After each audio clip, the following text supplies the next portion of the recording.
कैसा घोर युग है ये, कितना विचित्र है ये, कैसा समय है। यहाँ दुष्टों का आदर है और साधुओं के साथ ऐसा व्यवहार। ये मत कहिएगा कि साधु का कोई शत्रु नहीं होता, साधु के तो बहुत शत्रु होते हैं, पर साधु के चित्त में किसी के प्रति शत्रुता नहीं होती, नहीं। अभी मैं श्री राम जन्मभूमि के आंदोलन में मैंने बहुत देश में घूम घूम के काम किया।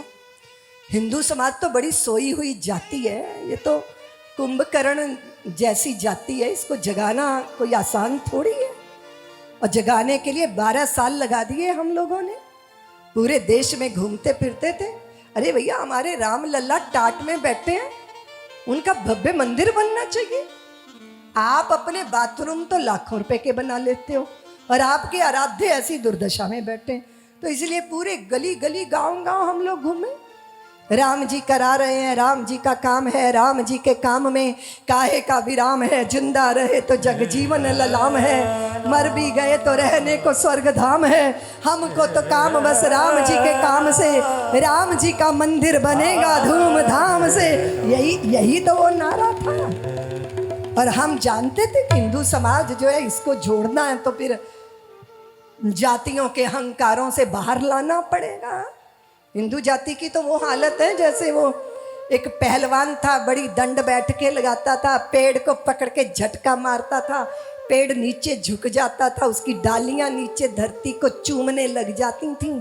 बाद में पहलवान जी ने ब्याह कर लिया, 4-5 पुत्र हो गए।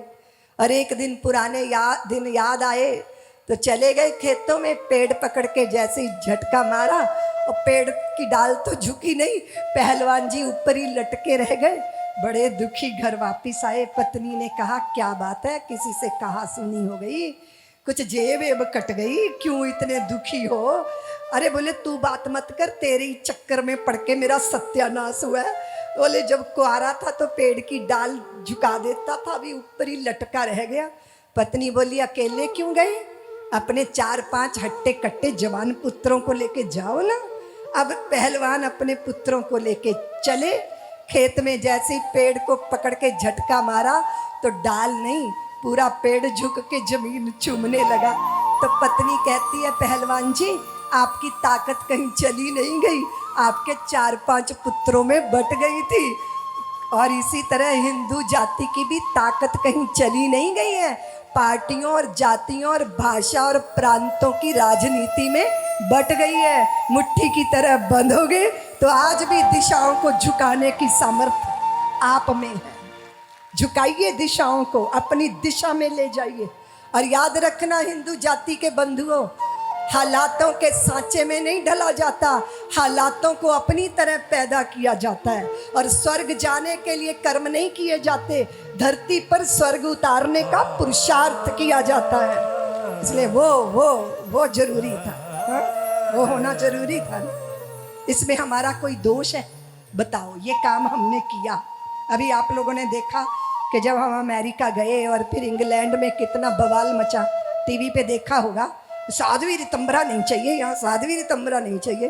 अरे मैंने कहा मैंने क्या पाप कर दिया, मैंने कोई पाप कर दिया? अगर मैंने अपने भारत की धरती में ये घोषणा की कि अब कोई सपना ना देखे, ये भूमि बांट ली जाएगी, जो देश बांटना मांगेगी वो जीव काट ली जाएगी, जो भारत को घर समझेंगे, जो भारत को घर समझेंगे उनसे कुछ कहन नहीं होगा, लेकिन पल भर कोई देशद्रोही सहन नहीं होगा। हम सीमा पार कर आए हैं, सहते सहते सब सहने की, इसीलिए जरूरत लगती है चिल्ला चिल्ला कर कहने की कि मेरे भारत की धरती से जिसको भी प्यार नहीं होगा उसको भारत में रहने का कोई अधिकार नहीं हो।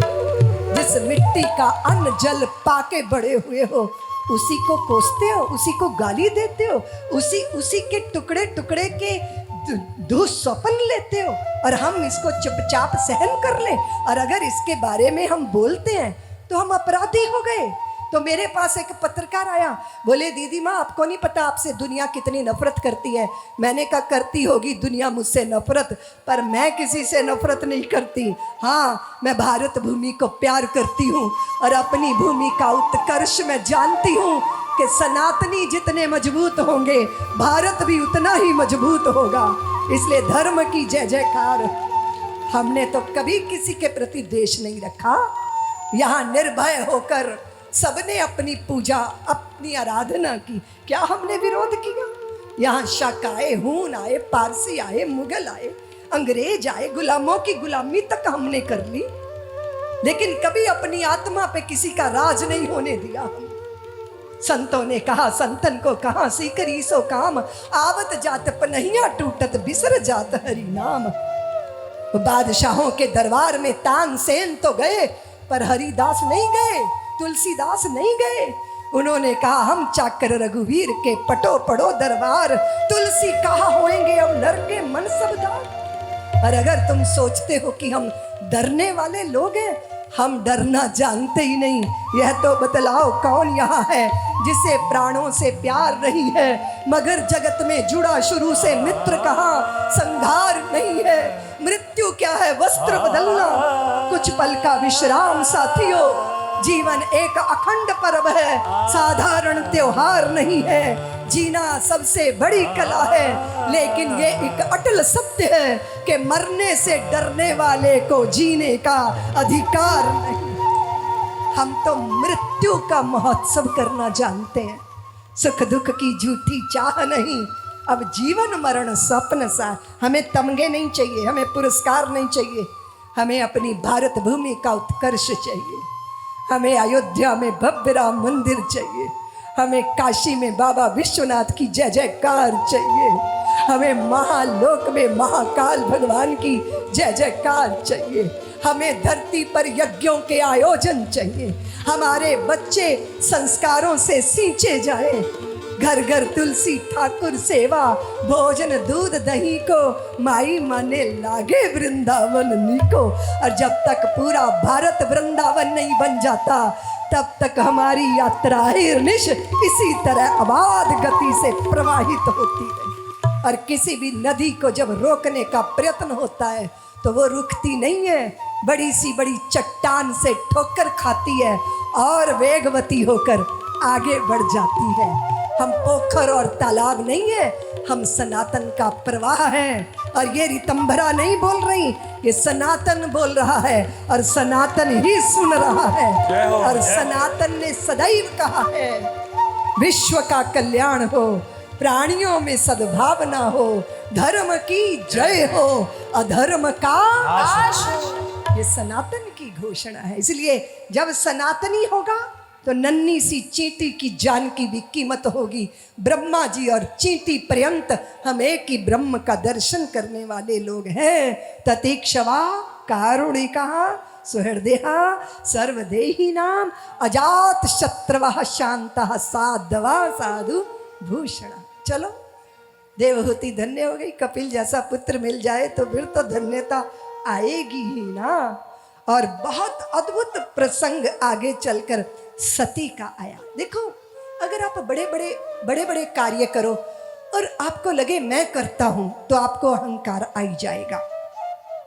काजल की कोठरी में कैसे सियानो जात, एक लीक काजल की लगे हैं, फिर लगे तो कुछ कवच पहन लो, कुछ कवच पहन लो। और देखो, अहंकारी आदमी का लक्षण है, देख लो जरा दक्ष जी, उनको प्रजापतियों का अध्यक्ष बना दिया था, है ना देवियों। ये कथा तो आपको पता है ना, कितनी बार सुनी है ये कथा, सुनिए ये कथा। सभी उठकर मान सम्मान कर रहे हैं, पर खाली ब्रह्मा जी नहीं उठे, विष्णु जी नहीं उठे और शंकर जी नहीं उठे। अब ब्रह्मा विष्णु जी का नहीं उठकर अभिवादन करना तो स्वीकार हो गया, पर ये शंकर क्यों नहीं उठे? तो मेरा दामाद, ये तो मेरा जामाता है, ये तो मेरा जमाई है, और ये ऐसे कैसे बैठे? आपको इतने लोग प्रणाम कर रहे हैं, उनकी तरफ नजर नहीं है। जो नहीं प्रणाम कर रहा उसी की तरफ, अहंकारी आदमी का लक्षण है। उसको नमस्ते मिल रही है, अभिवादन मिल रहे हैं, अभिवंदन मिल रहे हैं, पर जहां से नहीं आ रही ना नमस्ते, दृष्टि वही है, दृष्टि वही है। अब वो कहते हैं कि देखो तो देखो, सभ्य लोगों में असभ्य लोगों को बैठने का अधिकार क्यों दिया गया? अब सब सोचने लगे कि इस सभ्यों की सभा में असभ्य कौन है। सब दाएं बाएं देखने लगे। तो दक्ष कहते दाएं बाएं क्यों देख रहे हो, यही तो बैठा है मेरा जमाई, यही तो है सभ्य, ये भूत प्रेतों में रहता है, शमशान में रहता है। अरे ये दुर्गुणों से भरा हुआ है, देखो तो इसकी आंखें, देखी जरा इसकी आंखें। तो किसी ने कहा क्यों बकवास कर रहे हो, तुमने अपनी पुत्री दी है।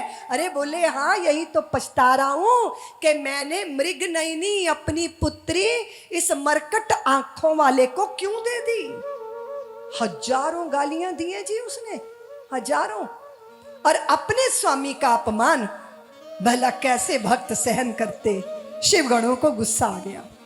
बोले दक्ष बड़ा अहंकारी है, तुम ही कोई बड़े अध्यक्ष बने हो और ये तुम्हारा यज्ञ, ये तुम्हारी जय जयकार, ये तुम्हारी प्रतिष्ठा अक्षुण्णी रहने वाली।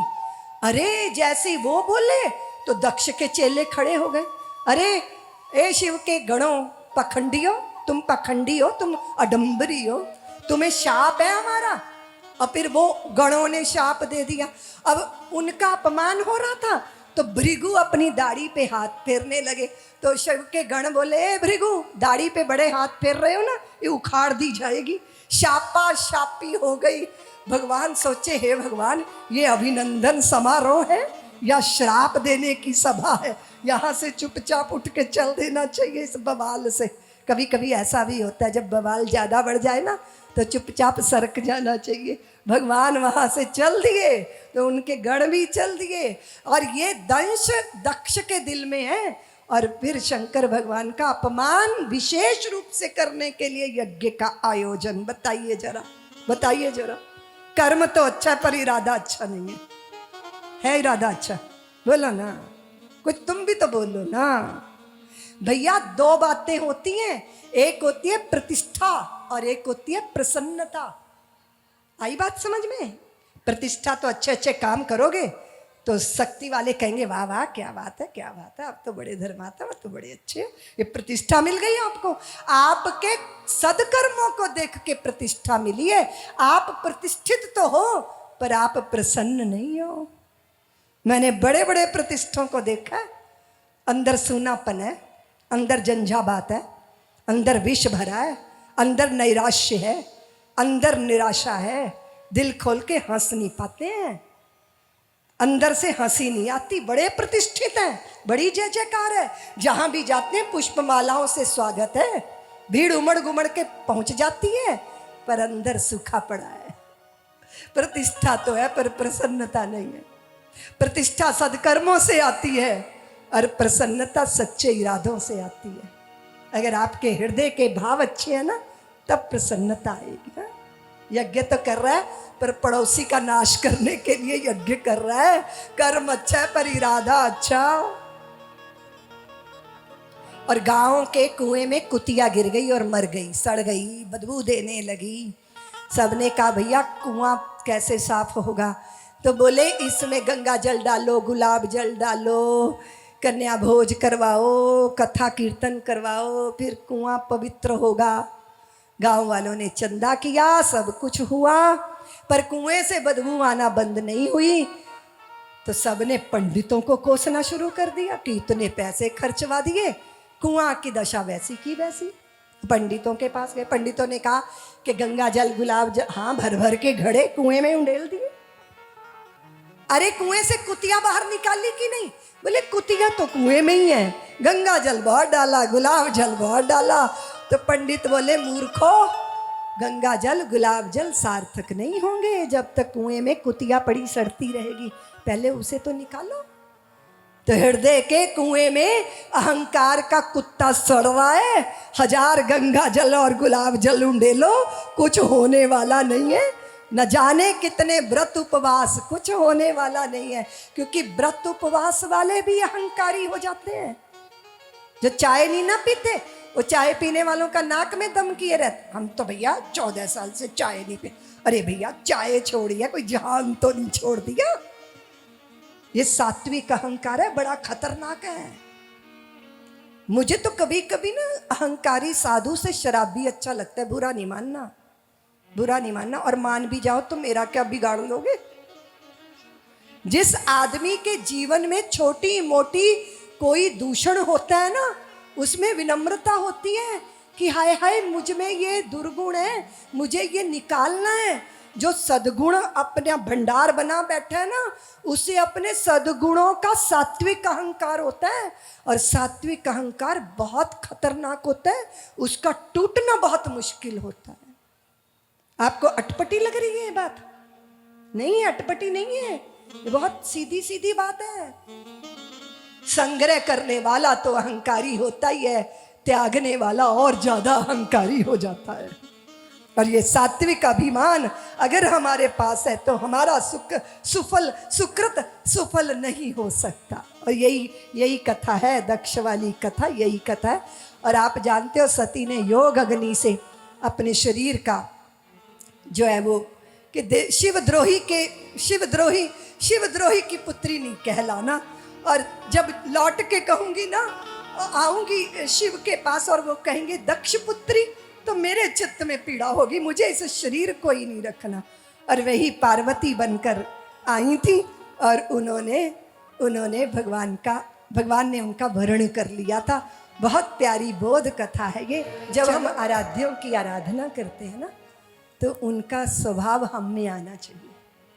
वे नीलकंठ है ना, वो नीलकंठ है, वो जहर पीना जानते हैं, वो जहर पीकर शमन करना भी जानते। वैसे तो कंकड़ क्या कण कण प्रलयंकर होता है, किंतु प्रलय को भी जो लय कर ले वो शंकर होता है। जो अमृत की तरह गरल पी सके शिवत्व वही है, और हर स्थिति में स्थित हो जो समझो सत्य वही है। इसलिए जिंदगी के अनुभवों के जहर को वाणी से नहीं बोलना चाहिए, हृदय में भी नहीं रखना चाहिए। वाणी से बोलेंगे बाहर विषैला हो जाएगा, हृदय में रखेंगे तो हार्ट अटैक आ जाएगा। कंठ में रख के सुखाने की कला आनी चाहिए, क्योंकि जो है वो मिथ्या है। आज से 10 साल पहले की घटना अभी सपनवत लगती होगी, लेकिन उस समय उसका कितना महत्व था कि उसके लिए पागल हो गए, उन्माद हो गया। और कभी कभी वाणी के बाण चित्त में ऐसे चुभ जाते हैं, और वो वाणी के बाण जो होते हैं उनका घाव नहीं मिटता, शरीर का घाव मिट जाता है। और एक नन्हा बालक अपनी बीमाता की वाणी के बाण से घायल हो गया था। देखो, जब दुनिया दंश देती है ना, दुख देती है, अपमान होता है, तो या तो व्यक्ति आत्मज्ञ बन जाएगा या आत्महत्यारा बन जाएगा। 2 बातें। जब आपको ठोकर लगेगी ना, दुनिया आपको ठुकराएगी, अपमान करेगी, तो कमजोर आदमी आत्महत्या कर लेगा, और विज्ञ व्यक्ति, ज्ञानी व्यक्ति आत्मा को जानने की साधना में लग जाएगा। और एक बात याद रखना शक्ति वालों, जो आपको आघात देते हैं वो आपको धन्य करते हैं, क्योंकि वो आपकी आंखें खोलते हैं। अगर पत्थर रास्ते में पड़ा है और आपको ठोकर लगी है, तो उस पत्थर को धन्यवाद देना, क्योंकि आप तो बेहोशी में जा रहे थे, उस पत्थर ने आपको जगा दिया, आपको होश में ला दिया। इसलिए ठोकर भी परमात्मा का प्रसाद। और जिस दिन ये दृष्टि आएगी कि आघात भी मुझे धन्य करेगा, मेरी अपनी परीक्षा होगी कि मैं कितने जहर के घूंट पी सकता हूं, मुझ में कितनी प्रतीक्षा है। और यहां ध्रुव को मां ने दुत्कार दिया। उत्तानपाद को अपनी छोटी पत्नी के प्रति बहुत प्यार था, उसका नाम सुरुचि था, और ध्रुव की मां का नाम सुनीति था। और हम सब उत्तानपाद ही हैं, मां के गर्भ में उल्टे ही थे, सिर नीचे था, पैर ऊपर थे। और सबकी 2 पत्नियां हैं, एक तो नीति से चलना होता है, एक रुचि से चलना होता है। और नीति से चलना किसी को पसंद नहीं होता, रुचि से ही चलना सबको पसंद होता है। रुचि से ज़्यादा उत्तम पैदा होगा, पर सुनीति से चलने वाला ध्रुव को जन्म दे देता है। माँ की गोद तो बहुत लाड प्यार देती है, पर पिता की भी तो चाहिए। पर पिता से तो माँ उपेक्षिता है, और अगर अगर पति के हृदय से उतर गई है पत्नी, तो दंश तो संतान को झेलना पड़ता है ना। एक दिन चाह से भरा गोद में बैठने को उद्यत हुआ तो विमाता ने हाथ पकड़ के घसीट लिया कि चल उतर।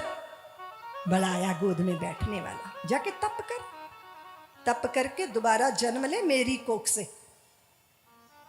अब फिर मिलेगी पिता की गोद। सोचिए जरा कैसी वाणी है ना ये तलवार की तरह चलती है। और स्त्रियां तो बहुत ही इसकी माहिर होती हैं, ऐसे मर्म पे चोट मारती हैं कि व्यक्ति तिल मिला जाए।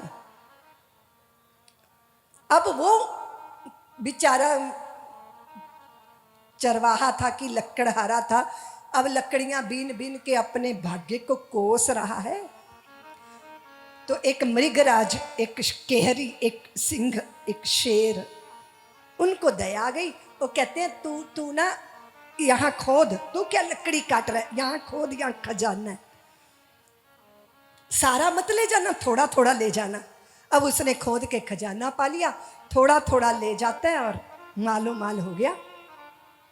और एक दिन क्या हुआ, किसी दूसरे से बातें कर रहा है वहीं खड़ा, तो लोगों ने कहा यार तू इतना मालो माल कैसे हो गया। अरे बोले मैंने रो धो के एक ना शेर को मूर्ख बना दिया, उसने मुझे खजाने का पता बता दिया। अब शेर ने ये सुन लिया, वो सामने आया शेर और उसने कहा तू अपनी कुल्हाड़ी उठा, मेरे कंधे पे मार कुल्हाड़ी से। ये डर गया, कहता है हाय हाय मैं क्यों मारूं। उसने कहा मार, तू मार मुझे। इसने कुल्हाड़ी से शेर के कंधे पे घाव कर दिया। बोले 1 महीने बाद आना। 1 महीने बाद जब बोले देख मेरा कंधे का घाव, उसने कहा वो तो भर गया, पर उसने कहा पर उस दिन तूने जो बाणी की कुल्हाड़ी चलाई थी ना, वो बाणी का जो बाण चलाया था वो आज तक मेरे भीतर जख्म किए हुए। भाग जा यहाँ से, नहीं तो मैं तुझे अपना ब्रेकफास्ट बना लूंगा, निकल जा यहाँ से। कैसे बोलना, क्या बोलना है ना। अब लोग कहते हैं हमने कहा तो कि आओ, अरे आ गई आप, ये बोली अब आ गई, आइए ना। अच्छा चलिए आइए आप। अब आप बोल रहे हो, पर जो तरीका है, जो कहने का जो ढंग है, जो व्यंग्यात्मक वाणी है, अरे भैया जरा समझ लो। अगर चारों तरफ दुराशा है तो इसके निर्माता हम स्वयं हैं, इसका ख्याल कीजिए। माँ ने कहा पुत्र तेरी माँ ने सही कहा है, तप के बिना गोद नहीं मिलती, और तू पिता की क्यों, तू तो परम पिता की गोद पा। ये होती है माँ, ये होती है दिशा देने वाली जननी। माँ बनना आसान है क्या देवियों? हाँ आसान है।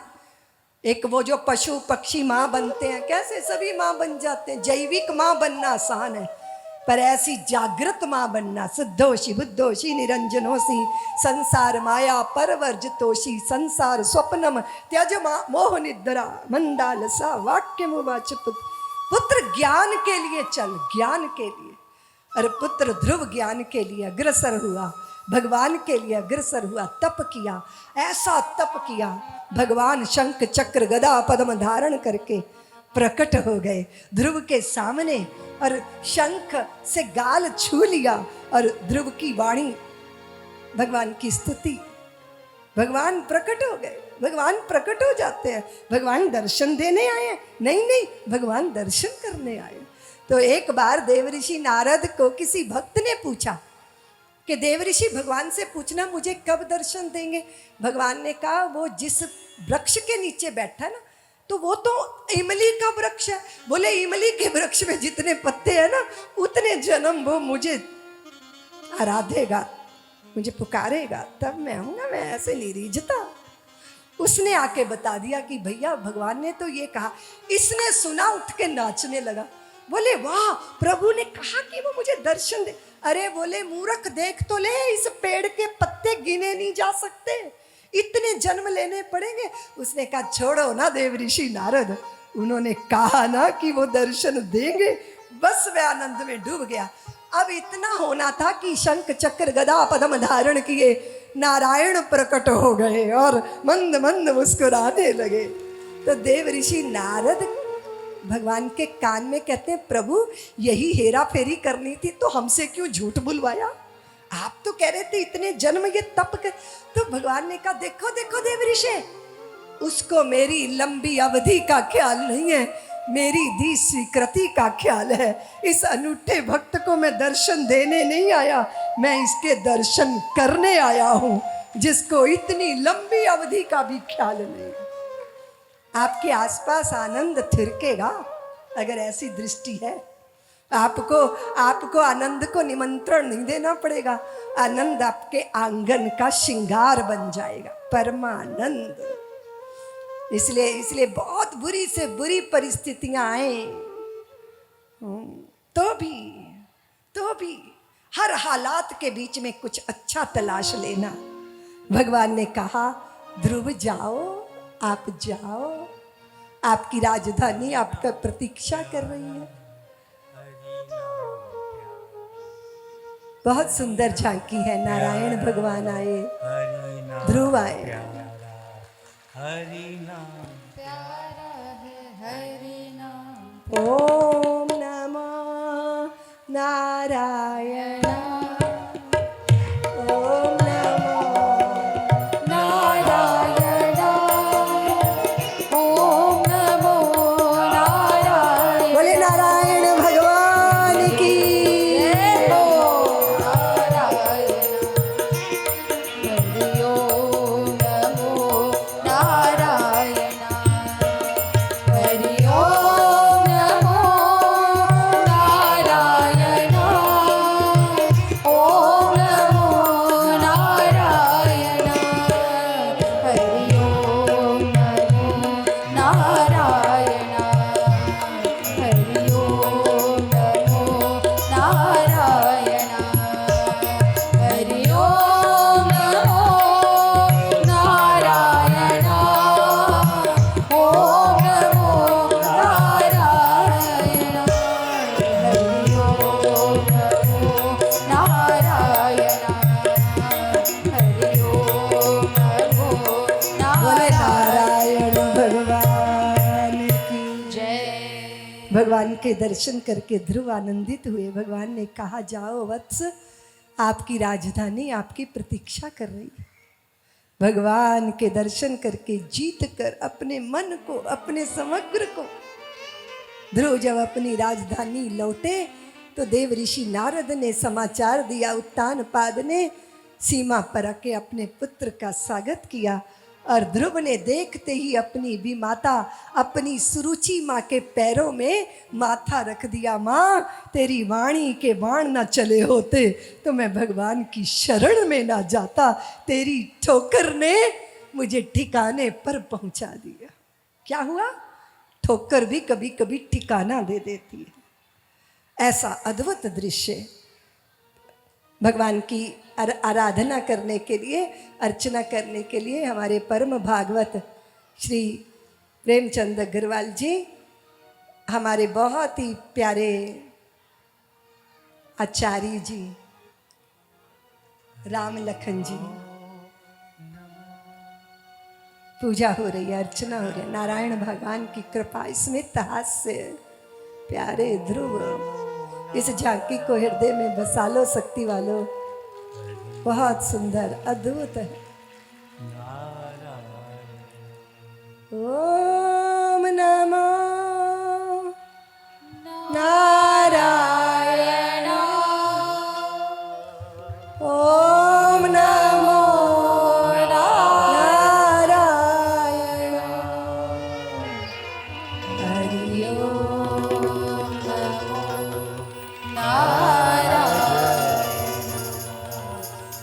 हरि ओम नमो नारायण। ओम नमो नारायण। ओम नमो नारायण। हरि ओम नमो नारायण। वेणु, वेण का चरित्र, पृथु का चरित्र, पुरंजन का चरित्र, प्रचेता, प्रिय व्रत, नाभि ऋषभ भरत जी महाराज, अष्टम स्कंद में अद्भुत कथा। और कभी कभी पूर्व जन्म का संस्कार आपके साथ होता है ना, तो आपके बचपन में ही आपको सुधि होती है, बोध होता है, आप जड़ नहीं होते। जन्मों जन्मों के तप से हम निखरते हैं भाई, हम ऐसे निखरते हैं। भरत जी महाराज के चित्त में करुणा थी, इसलिए नन्हे से मृगी के बालक को देख के उनको लगा कि इस बच्चे की सेवा करनी चाहिए, क्योंकि उसकी मां मर गई थी। और बाद में उसी की आसक्ति में बंध गए और फिर मृत्यु को उपलब्ध हो गए और मृग बन गए। क्योंकि जैसे अंतिम समय में हमारी मति होती है, वैसा ही हमारा चतुष्टय अंतःकरण कारण शरीर के साथ कोई ना कोई शरीर धारण कर लेता है। हमारी आसक्ति वहाँ हमें ले आएगी, और अगर शुभ की आसक्ति है तो भी हमें वहीं ले आएगी। शुभ हो या अशुभ, अगर किसी भी तरह का कोई बीज इच्छा का भीतर है तो जन्म की तैयारी हमने कर ली है। और फिर हुआ क्या? दावानल की आग में जल गया शरीर मृग का। फिर ये अंगिरस गोत्र के ब्राह्मण के घर में पैदा हो गए। भरत नाम ही है इनका, पर शुरू से ही जागृत है, प्रपंच में नहीं पड़े।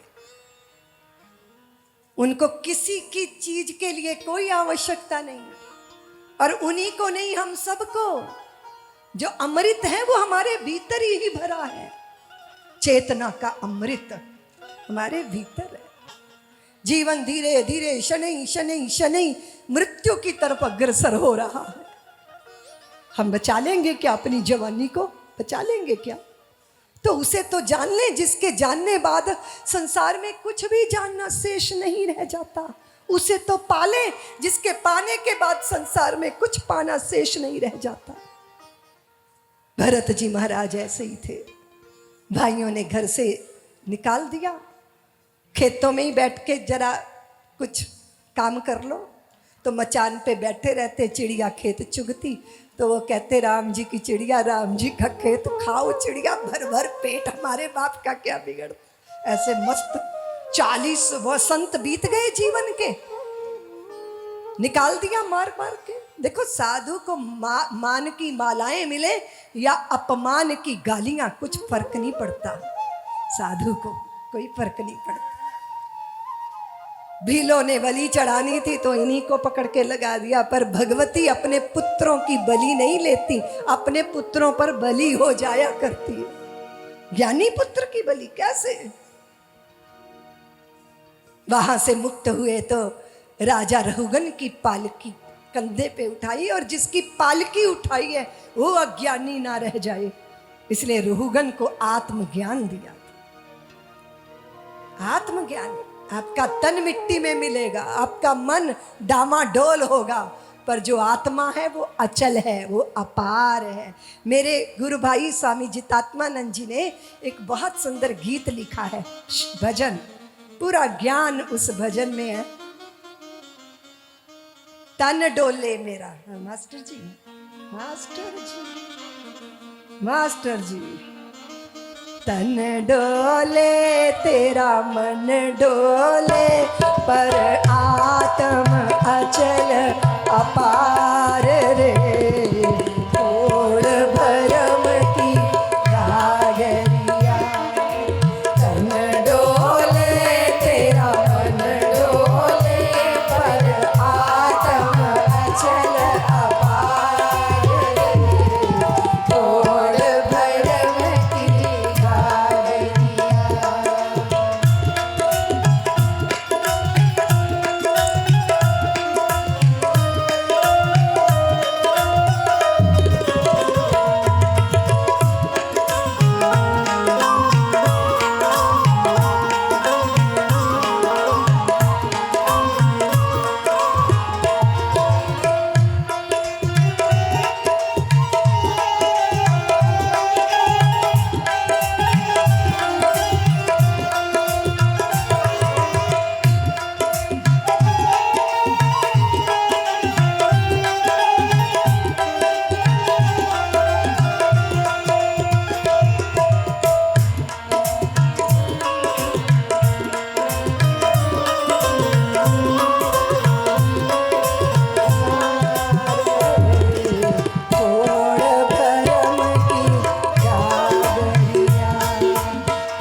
तेरा मन डोले पर आदम अचल अपार रे। ओढ़ भरम की गागरिया।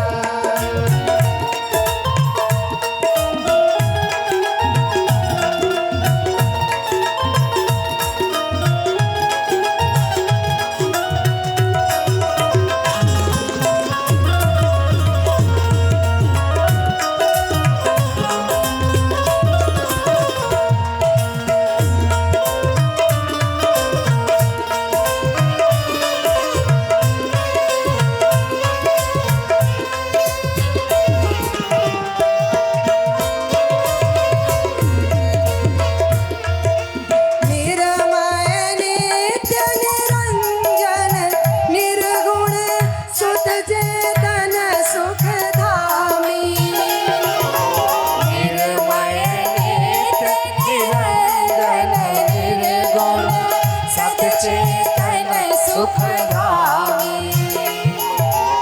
अग जग में जितात्म जग स्वामी, सब और अंतर्यामी। अरे वो सब और अंतर्यामी। स्वर तोले सो हम बोले, तू साक्षी सर्वाधार रे। ओढ़ भरम की गागरिया। तन डोले तेरा मन डोले पर आदम अचल अपार रे। ओढ़ भरम की गागरिया। तन डोले तेरा मन डोले पर आदम अचल अपार रे। ओढ़ भरम की गागरिया। तन डोले तेरा मन डोले पर आदम अचल अपार रे। ओढ़ भरम की गागरिया। तन डोले तेरा मन डोले पर आदम अचल अपार रे। ओढ़ भरम की गागरिया।